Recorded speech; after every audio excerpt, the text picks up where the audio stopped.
Praise the lord. ఇప్పుడు అపవాది ఉన్నాడు కదండి. అపవాది టార్గెట్ అంతా మన బలహీనతల మీదే ఉండిద్ది.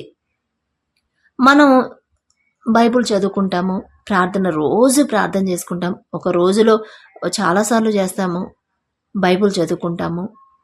అయినా సరే మనకి ఈ శ్రమలు, ఈ శోధనలు వస్తూ ఉంటాయి. ఎందుకంటే అపవాది ఎవరిని మృంగుతున్నా అని గర్జించు సింహం వలె తిరుగుతూ ఉండిద్ది కదండి అటు ఇటు.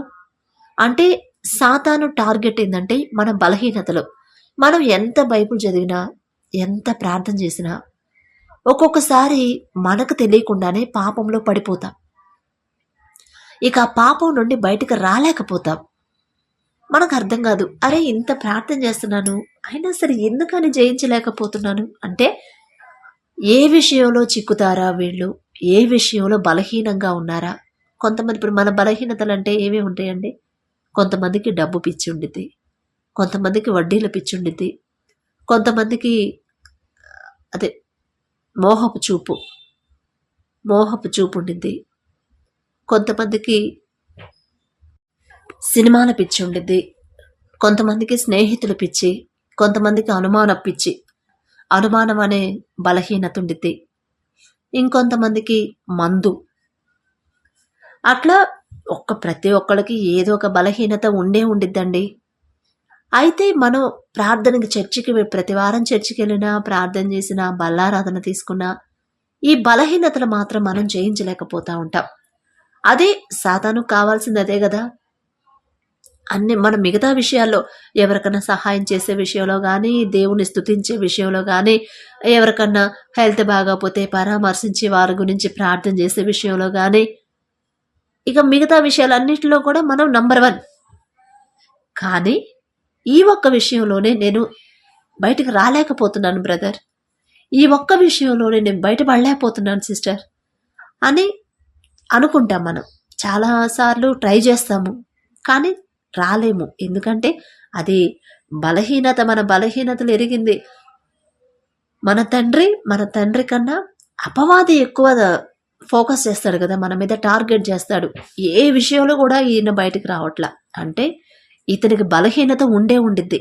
ఆ బలహీనతను పట్టుకుందాం, ఖచ్చితంగా దేవుడి నుంచి దూరంగా బయటకు వస్తాడు అని చూసే కదండి మా బాబాయిని, దేవునిలో ఉన్న మా బాబాయిని ఎంత శోధించి, ఆయన బలహీనత, ఆయన భార్య, ఇక ఆమె మీద ఫోకస్ చేసింది. మా చిన్నమ్మ మీద టార్గెట్ మా చిన్నమ్మను పెట్టుకుంది, చిన్నమ్మను పాపంలో పడేసింది. ఆటోమేటిక్గా బాబాయ్ కూడా దేవుని నుండి దూరం అయిపోయాడు, ఇక లోకంలో పడిపోయాడు. ఆమె వెనకాలే తిరిగాడు. రాత్రి పెట్టాను కదండి మీకు జరిగింది. ఇక సాతాను ఆ బలహీనతకి సాతానికి లొంగిపోయాడు. సేమ్ ఇలానే ఇంకో బలహీనత. ఇప్పుడు మా దగ్గర ఏంటంటే ఒక అంకుల్ ఉంటాడు. ఆయన చక్కగా చర్చికి వస్తాడు, పాస్టర్ గారు రానప్పుడు చర్చి నడిపిస్తాడు, వాక్యం చెప్తాడు, చక్కగా స్టార్టింగ్ ప్రేయరు, ఎండింగ్ ప్రేయర్ అన్నీ చేస్తాడు. అమ్మ ఇలా ఉండాలమ్మా, అలా ఉండాలమ్మా అని చక్కగా మంచి మాటలు చెప్తాడు. ఇక బయటకు వచ్చేసాడంటే ఆయన డబ్బులు వడ్డీకి ఇస్తాడు. ప్రతి ఒక్కళ్ళు అంటారు, ఎవరన్నా చెప్పారనుకో నాకు, మా వడ్డీకి ఇవ్వాలనుకుంటానంటే అదేందమ్మా తప్పు కదా, బైబిల్లో ఉంది కదా వడ్డీకి ఇవ్వకూడదని, తన ద్రవ్యం వడ్డీకి ఇవ్వడని, వడ్డీకి ఇవ్వద్దని చెప్పని ఉంది కదా అంటే, అవునా మనం కాదు, అక్కడ రోజు ప్రతి వారం చర్చిలో వాక్యం చెప్తాడు ఆయన, పలానా ఆయన తెలుసుగా నీకు అంకులు, ఆయనే వడ్డీ ఇస్తాడు. అది కూడా ఎంతో తెలుసా, 2 రూపాయలు 3 రూపాయలు కాదు, 10 రూపాయలు వడ్డీకి ఇస్తాడు. ఆయనే ఇవ్వగలింది మనం ఇస్తే వచ్చిద్దా అని చెప్పిన. అదే ఇలాగే అన్నారు. అమ్మ వాళ్ళకి తీసి మనం కరెక్ట్గా ఉండాలి కదా అని చెప్పానంటే, ముందు వాళ్ళు మారాలమ్మా, మనకు వాక్యం చెప్పేవాళ్ళు వాళ్ళే అట్టుంటే మనమే ఉందలే చిన్న చిన్న వాళ్ళు అన్న ఫీలింగ్లో ఉంటారు. అంటే ఆయన అంకుల్ బలహీనత ఏంటంటే డబ్బు. వడ్డీకి ఇస్తే నాకు ఎంత కొంత వస్తుంది, చేయబోదులుగా ఇవ్వచ్చు డబ్బు, అవసరంలో ఉన్న వాళ్ళకి ఇచ్చామనుకోండి మరలా ఇస్తారు. కానీ మనకేంటంటే ఆశ, డబ్బు మీద ఆశ ఎక్కువ ఉంటే అది ఒక బలహీనతే కదా.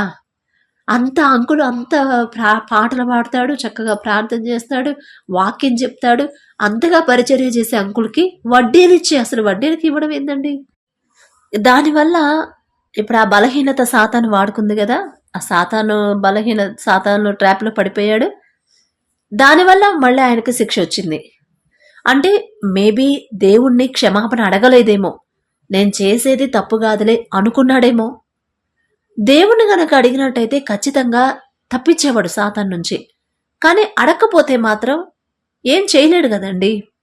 తండ్రిని అడగాలి, అయ్యా నాకు ఈ బలహీనత ఉంది, మీ నుండి ఇది దూరం చేస్తుంది, నాకొద్దయ్యా, మీ నుండి నన్ను దూరం చేసే ఏది కూడా నాకొద్దు. అది కోట్ల ఆస్తి అయినా, మంచి లగ్జరీ కార్లు అయినా, మంచి హోదా అయినా ఏది వద్దు నాకు, మంచి ఆరోగ్యమైనా కూడా నాకొద్దు, మీ నుండి దూరం చేసేది ఏది నాకొద్దు అని అడిగితే ఖచ్చితంగా దేవుడు చేస్తాడు. అది ఆ అంకులకి అదొక బలహీనత. కొంతమందికి అనుమానం, భార్య మీద అనుమానం, భర్త మీద అనుమానం, అది బలహీనత. దేవునిలో ఉంటారు, దేవుని పని చేస్తానే ఉంటారు, ప్రతి వారం చర్చికి వెళ్తారు, ఉపవాస ప్రార్థనలు చేస్తారు, అయినా కానీ అనుమానం. ఆ బలహీనతని, అనుమానం అనే బలహీనతని సాతాన్ టార్గెట్ చేస్తాడు. అప్పుడు పడిపోతారు, ఆటోమేటిక్గా ట్రాప్లో పడిపోతారు. మళ్ళీ కొంతమందికి నోటి దురుసు, అంటే గబక్కన ఎదుటోళ్ళని మాట అనేస్తారు. ఆ మాట వల్ల వాళ్ళు ఎదుటోళ్ళ మనసు బాధపడిద్దా, వాళ్ళు ఏమన్నా బాధపడతారా అనేది ఆలోచించరు, అనేస్తారు. అది వాళ్ళ బలహీనత. అది క్యాచ్ చేసిద్ది అపవాది. కొంతమందికి సినిమాలు, ఎంత ప్రతివారం చర్చికి వెళ్ళినా సినిమాలు, కొత్త సినిమాలు వస్తున్నాయంటే మనసు కాస్త పీకుతూ ఉంటుంది కదా. నేను కూడా చూస్తానండి, కానీ నాకు ఇష్టం ఉండదు, తప్పక చూడాల్సి వచ్చింది. ఇప్పుడైతే తగ్గించానండి, చాలా వరకు తగ్గించాను. ఎందుకంటే అమ్మో, దేవుని కన్నా మనకి ఏది ఎక్కువ కాదు కదా, అది కూడా నా బలహీనతే, నా బలహీనత నేనైతే జయించలేను అని తండ్రిని అడుగుతున్నాను. చిన్నగా తీసేస్తున్నాడు. తర్వాత ఎందుకంటే ఇప్పుడు మనం సినిమాలు చూస్తాము, మంచి డ్రెస్సులు, మంచి హెయిర్ స్టైల్స్, మంచి మేకప్, మంచి ఆ స్టైల్, ఆ నడక కానీ ఎంత టీవీగా చూపిస్తారు. బయట కూడా వాళ్ళు అలానే ఉంటారండి. ఆ సినిమా అయిపోయింది, సినిమా షూటింగ్ కంప్లీట్ అయిపోయింది, బయట ప్రెస్ మీట్లో వాటిలో మాట్లాడుతూ ఉంటారు. అప్పుడు కూడా అలానే ఉంటారా? ఆ సినిమాలో 100 మందిని ఒకే చేత్తో ఒకే కత్తితో నరుకుతారు. బయట ఎలా ఉంటారు? బయట కూడా అలానే కత్తులు పట్టుకొని తిరుగుతారా? తిరగరు కదా. తర్వాత ఇప్పుడు ఆ సినిమాల్లో ఆఫ్ డ్రెస్సులు వేసుకొని హీరోయిన్స్ మంచి మేకప్తో ఉంటారు. మరి బయట ఎలా ఉంటారు? ఇప్పుడంటే కాస్త కొంతమంది ఇప్పుడు అలా చేస్తున్నారు, కానీ ఉండరు కదా, మామూలుగా ఉంటారు. మామూలు మనుషులే కదా వాళ్ళు కూడా. కాకపోతే వాళ్ళకి న్యాయంగా అదే వాళ్ళు దారి తప్పిపోయారు కాబట్టి అట్లా ఉన్నారు. కానీ మామూలుగా అయితే అసలు మామూలు మనుషులు మనం ఎలా ఉండాలి, మామూలుగా ఉండాలి. వాళ్ళు అలాగే ఉంటారు, బయటకు వచ్చినప్పుడు మామూలుగానే ఉంటారు, అంత ఫ్యాషన్ అంతేం పోరు. కానీ మనం ఏంది, ఆ సినిమాలు చూసామంటే అదే ఫ్యాషన్ మనం ఫాలో అవ్వాలి. ఆ సినిమాలో ఏ చీర కట్టారో అదే చీర మనం కట్టాలి. ఇట్లా నేను కూడా అండి, మీరే కాదు, నేను కూడా ఒక 2-3 సార్లు ఇలానే అయింది. ఒక సినిమా వచ్చింది, ఆ సినిమాలో శారీస్ భలే ఉంటాయి, నాకు చీరలు పిచ్చి. ఆ చీరలో చాలా మంది కొనుక్కున్నారు. అబ్బా, పలానా సినిమాలో కట్టిన చీర, ఆ చీర ఉందండి, ఆ చీర ఉందా అని ప్రతి షాపులో అడుగుతూ ఉంటాం కదా. చిక్కిందంటే కట్టాల్సిందే. అప్పుడు అందరూ ఏమనుకుంటారు, మన చుట్టుపక్కల వాళ్ళు, అరే ఈ చీర పలానా సినిమాలో హీరోయిన్ కట్టిన చీర కదా, అరే ఈమె కూడా కట్టింది, అమ్మ భలే ఉంది చీర అనుకోవాలి కదా, మనకి అదే కదా కావాల్సింది. ఇలా నేను 2-3 సార్లు ట్రై చేశాను. అప్పుడు అత్తారింటికి దారేదని ఒక సినిమా వచ్చింది కదా, అందులో చీర దానికోసం ట్రై చేశా. నాకు దొరకలేదండి, అసలు దొరకలా. 2-3 సంవత్సరాల తర్వాత కూడా దొరకలా నాకు. తర్వాత ఈ బాహుబలి శారీస్ అని వచ్చాయా, అవధి కూడా దొరకలేదు. చాలా మంది కట్టుకున్నారు. నేను టీచర్గా చేసేటప్పుడు స్టాఫ్ కూడా కట్టుకున్నారు, నాకు దొరకలా. అంటే నా బలహీనత ఏంది, చీరల పిచ్చి. ఏదొస్తే అది కట్టాలి, కొనుక్కొని కట్టుకోవాలి. కానీ తండ్రి ఊరుకోడు కదండి. దేవుని కాపుదలం అనుకుంటే చిక్కనివ్వడు. ఒకవేళ చిక్కింది అనుకోండి, ఇక మనం కూడా లోకాన్ని ఫాలో అయినట్టే కదా. ఇక నాకు దొరకలా. 2-3 సార్లు ట్రై చేశాను. ఇంకో వేరే సినిమా ఏదో వస్తే అందులో వాళ్ళు కట్టిన శారీ లాంటిది ట్రై చేశాను. ఇంకో సినిమా ఏదో ఏదో వచ్చింది, అందులో కూడా సన్న లేస్తో ప్లెయిన్ శారీస్ వచ్చాయి, అది కూడా ట్రై చేశా, అది కూడా దొరకలా నాకు. ఇక అప్పుడు ఏందా అని చెప్పి ఆలోచిస్తే ఇది విషయం. అంటే దేవుని కాపుదల్లో మనం ఉన్నప్పుడు లోకాన్ని అనుసరించనివ్వడు, లోకాన్ని ఫాలో అవ్వనివ్వడు. దొరకనివ్వడు, అసలు దొరకలేదు నాకు, ఇప్పుడు కూడా నాకు దొరకలా. ఇక అసలు ఇంట్రెస్టే పోయింది. అయితే ఏం నేను ట్రై చేస్తాను, దొరకవు పెట్టవు నాకెందుకు, ఏదో మామూలు నాకు దగ్గర నేను కొనుక్కుంటే పోయింది కదా అనిపించింది. ఇక తండ్రి ఎలా చేశాడంటే నా మైండ్ అలా మార్చేశాడు. ఇప్పుడు గుర్తు చేసుకుంటే నా మీద నాకే నవ్వు వచ్చింది. నే ఇంత దేవుని కాపుదల ఇంత ఉంచుకొని ఇన్నిసార్లు దేవునితో రక్షింపబడి ఇన్నిసార్లు దేవుని నుండి సహాయం పొంది లోకాన్ని ఫాలో అవ్వాలనుకున్నానింది చచ అని. అందుకేనేమో తండ్రి నాకు దొరకకుండా చేశాడు. అందుకేనేమో ఆ ఫ్యాషన్ వైపు మళ్ళీ వెళ్తానేమో. ఇప్పుడు హెయిర్ స్టైల్ ఏదన్నా వచ్చిందంటే, ఏదైనా సినిమాలో హీరోయిన్ హెయిర్ స్టైల్ మార్చిందంటే, ఇక బయట చూడండి ప్రతి ఒక్కళ్ళు అదే హెయిర్ స్టైల్ పెడతారు ఖచ్చితంగా. వాళ్ళు నడక కూడా స్టైల్గా మార్చి నడిస్తే బయట కూడా అదే నడక. డ్రెస్ చున్నీ వేసుకుంటే వేసుకొని తిరుగుతారు, తీసేస్తే తీసేసే నడుస్తారు. ఇప్పుడు అదే కదా ట్రెండ్ నడుస్తుంది, అదే కదా. కానీ మనం క్రైస్తవులుగా, దేవుణ్ణి ఎరిగిన బిడ్డలుగా, దేవుని కాపుదలలో ఉన్న వాళ్ళంగా ఆ లోకాన్ని మనం ఫాలో అవ్వద్దు. అది మన బలహీనతే. దాన్ని సాతాను క్యాచ్ చేస్తాడు, ఇక పట్టుకుంటాడు, ఆ బలహీనతను పట్టుకుంటాడు, ఆ బలహీనత మీదే నడిపిస్తాడు. దేవుణ్ణిలో ఉంటాం, ప్రార్థన చేస్తాం, బైబుల్ చదువుతాం, మందిరాన్ని నడిపిస్తాం. కానీ బయటకు వస్తే, చర్చిలో నుంచి బయటకు వస్తే మన డ్రెస్సింగ్ ఎలా ఉంటుంది? చాలా మంది, నేను పాస్టర్స్ వాళ్ళ భార్యని, వైఫ్ను కూడా చూశాను. ఐబ్రోస్ చేపించుకోవడం. అందము మోసకరము, సౌందర్యము వ్యర్థమే. అందం అంటే ఇప్పుడు ఐబ్రోస్ ఎందుకు చేపిస్తాం? గ్లామర్ కోసమే కదా. అంత లావులావు ఉంటే బాగాలేదు అని చెప్పనని చాలా మంది అంటే నాతో అన్నారులేండి, అందుకని చెప్తున్నాను. అందుకని సన్నగా రావాలంటే అందం కోసం చూడగానే కళ్ళలో పడిపోవాలి. ఐబ్రోస్ కూడా తప్పే. అసలు దేవుని హస్తాలతో మనల్ని చేసినప్పుడు మనల్ని మనం మార్చుకోవడం కరెక్టేనా? మనల్ని చూసి మన పిల్లలు తయారవుతారండి. మనం వేసుకున్న డ్రెస్సులను బట్టే మన పిల్లలు వేసుకుంటారు. కాబట్టి చాలా జాగ్రత్తగా ఉండాల్సిందే. దేవునిలో ఉన్నప్పుడు ఉండాలనుకుంటే 2 సార్లు, 1-2 సార్లు గద్దిస్తాడు, 2-3 సార్లు గద్దిస్తాడు తండ్రి. ఎందుకంటే ఆయనకి ఇష్టం ఉండదు ఇలాంటి. కాబట్టి గద్దించినా కూడా మార్చుకోకపోతే వదిలేస్తాడు. సరే పో అని చెప్పి వదిలేస్తాడు. ఇక మనం క్షమాపణ అడిగి దేవుని సహాయం పొందుకోలేని స్థితికి వచ్చేస్తాము. కాబట్టి మీ బలహీనత లేదు మీకు తెలుసు. ప్రతి ఒక్కరికి ఏదో ఒక బలహీనత ఉండేది. కొంతమంది మోహపు చూపులు చూస్తారు. ఎంత కంట్రోల్ చేసుకున్నా అవ్వదు, ఎంత కంట్రోల్ చేసుకున్నా కంట్రోల్లో అవ్వలేకపోతారు. అప్పుడు మనంతట మనం ఆ బలహీనత ఆపుకోవాలంటే మన వల్ల కాదండి. మనకున్న శక్తి ఎంతండి? మన వల్ల కాదు, కానీ మన తండ్రికి సాధ్యమే కదా. నిజంగా బలహీనత నాకొద్దు, దానివల్ల నేను అయ్యా తండ్రి మీకు నేను దూరం అవుతున్నాను, ఈ బలహీనత నాకొద్దు, మీ నుండి దూరం చేసే ఏది కూడా నాకొద్దు అని దేవుని పాదాల దగ్గర మోకరించి కన్నీరు కార్చి అడగండి. ఖచ్చితంగా తప్పిస్తాడు. ఆ బలహీనత నుండి బయటికి లాగుతాడు. ఎందుకంటే నన్ను పట్టుకున్నాడు. నాకు 2-3 సార్లు వెతికినా కూడా, నాకు ఎన్ని షాపులు తిరిగానో ఆ ట్రెండ్ వచ్చినప్పుడు నేను కూడా కట్టుకోవాలనే ఆశ. అంటే సాతాను ప్రేరేపిస్తుంది, ఎల్లు అందరు కట్టుకుంటున్నారు, మంచిగా ట్రెండ్ ఫాలో అవుతున్నారు, నువ్వెందుకు ఎప్పుడు అపలమ్మలాగుంటావు, పో ఇల్లు అని చెప్పినట్టు చాలాసార్లు నెట్టింది. అయినా ట్రై చేశాను, కానీ దొరకలేదు, నాకు దొరకనివ్వలేదు తండ్రి. అలా దేవుడి నుంచి దూరం చేసేది మనం అడిగేదాన్ని బట్టే మనకి సహాయం వచ్చిందండి. మనం తండ్రిని అడిగేదాన్ని బట్టే తండ్రి నుంచి మనం సహాయం పొందుకుంటాం. డబ్బు పిచ్చుందా మీకు? అడగండి. మీ నుండి ఈ డబ్బే గనక మీ నుండి నన్ను దూరం చేస్తే, ఈ డబ్బు నాకొద్దయ్యా, నాకొద్దు, నాకు సరిపడా నా కష్టార్జితం నేను అనుభవించేలా చెయ్యండి చాలు, అంతకన్నా నాకొద్దు అని అడగండి. ఖచ్చితంగా తీసేస్తాడు. అమ్మాయిలకల్లే చూసే వంకర చూపులు చూసే బలహీనత ఉందా?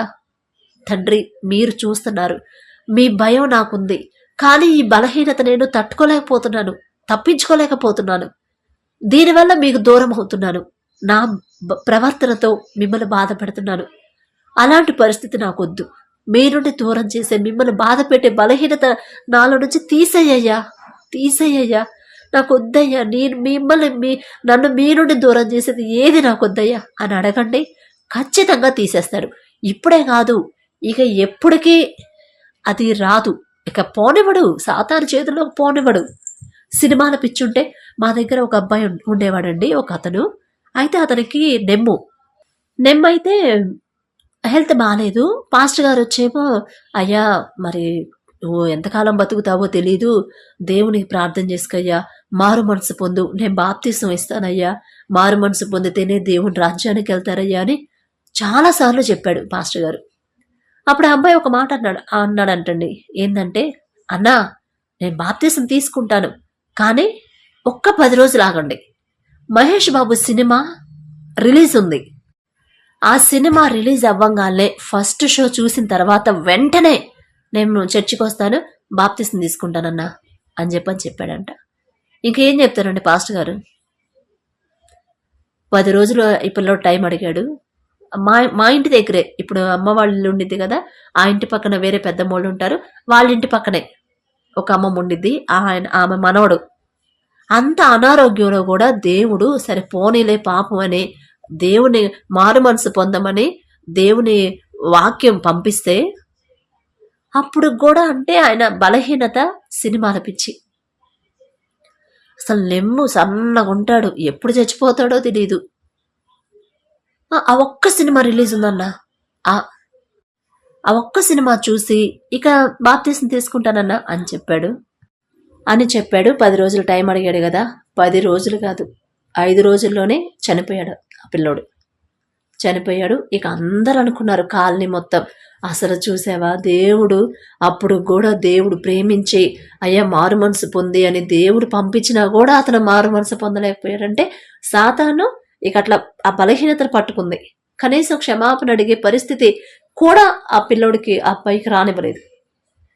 అట్లా కొందరికి సినిమాల బలహీనత ఉండిద్ది. అది మనంతట మనం ఆపుకోలేమండి. మనంతట మనం బయటికి రాలేము. దేవుని సహాయం లేకుండా మన ఓన్గా, మన సొంతంగా, మన శక్తితో, మన తెలివితేటలతో మనం బలహీనతని జయించలేము, బయటికి రాలేము. కొందరికి మందు పిచ్చి ఎంత తాగుతారంటే, అంటే మా ఇంట్లో కూడా ఉందండి అలాంటిది. కాకపోతే దేవుడి దయ వల్ల అంత ఇబ్బంది లేదు. కానీ అది కూడా దేవుని అడగాలి కదా, దానివల్ల దేవునికి దూరం అవుతారు కదా. ఆ మందులో ఏం చేస్తారో వాళ్ళకే తెలీదు. ఆ విచక్షణ జ్ఞానం కోల్పోతారు కొంతమంది కంట్రోల్లో ఉంటారు. కంట్రోల్లో ఉన్నా కూడా దేవుడి నుంచి దూరం చేసేదైతే వద్దండి. అడగండి. మన బలహీనతలు ఎరిగి ఉన్న దేవుడు మన పక్షాన నేను తండ్రికి మొరపెడతానని బైబిల్లో ఎందుకు చెప్పాడు? ఆయన మనిషిగా పుట్టాడు కాబట్టే, ప్రతి ఒక్క మనిషికి ఉన్న బలహీనతలు ఆయనకు తెలుసు కాబట్టే, మీ బలహీనతలు నాకు తెలుసు, మిమ్మల్ని బట్టి నేను క్షమాపణ అడుగుతాను. కానీ ఫస్ట్ మనం దేవునికి చెప్పాలి కదా, అయ్యా నాకు ఈ బలహీనత నీకు తెలుసు, ఈ బలహీనత వల్ల మీకు దగ్గర అవ్వలేకపోతున్నాను, దూరం అయిపోతున్నాను, నా అంతటి నేను జయించలేని బలహీనత. కానీ మీరు మాత్రమే, మీ సహాయం ఉంటేనే, మీరు నాతో ఉంటేనే, మీ నుండి దూరం చేసి ఈ బలహీనత నాకు వద్దయ్యా అని కన్నీటితో అడగండి. ఖచ్చితంగా బలహీనతలు అన్నీ తీసేస్తాడు. దేవుడికి దగ్గరయ్యామంటే ఇక థాట్ అనేది రాదు. ఒకళ్ళకి చెప్పే పరిస్థితిలో మనం ఉంటాం. అమ్మా ఇంతకుముందు నేను అలానే ఉండేదాన్ని, ఇప్పుడు లేదమ్మా దేవుడు తీసేశాడు అని చెప్తా ఉంటే దేవుడికి ఎంత సంతోషం. అలా ఒకవేళ మీ బలహీనతలు తీసేసి ఉంటే దేవుడికి కృతజ్ఞతలు చెప్పండి. సరేనా? Praise the lord.